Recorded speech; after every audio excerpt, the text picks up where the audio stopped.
આવા રહેણાંક યુનિટ છે એમાં પહેલાં તબક્કાની નોટિસ આપી દીધી છે. પછી જ્યારે અમુક સમય નક્કી કરેલો હોય ત્યારે બીજી નોટિસ એને આપવામાં આવે છે. પછી છેલ્લી અંતિમ ત્રીજી નોટિસ આપવામાં આવે છે. અને જો એ લોકો ફાયર સિસ્ટમ એના બિલ્ડિંગની અંદર દાખલ ન કરે તો એનું નળનું જોડાણ અને વીજળી કનેક્શન પણ કાપી લેવામાં આવશે. અને આ બાબતમાં કોર્પોરેશન દ્વારા કડક કાર્યવાહી કરવામાં આવશે. લોકોને પોતાએ આ સ્વીકારવું જોઈએ કે આ બિલ્ડિંગ અમારું પોતાનું છે, આની અંદર ગમે ત્યારે દુર્ઘટના થઈ શકે. એ પછી ધારો કે આપણે બહાર ગયા હોય તો શોર્ટ સર્કિટ થાય, એના માધ્યમથી પણ ઘરની અંદર આગ લાગી શકે.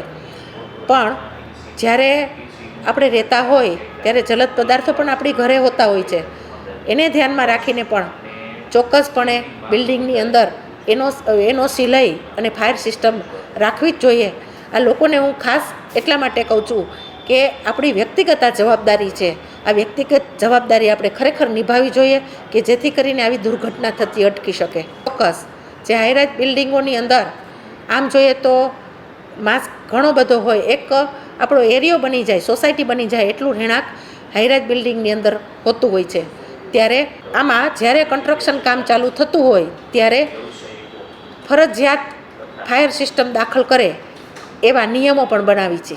નોટિસ આપ્યા પછી 3 નોટિસ પૂરી થાય પછી જો કામગીરી ચાલુ નહીં કરેલી હોય તો તેનું વીજળી જોડાણ અને પાણી કનેક્શન કાપી નાખવામાં આવશે.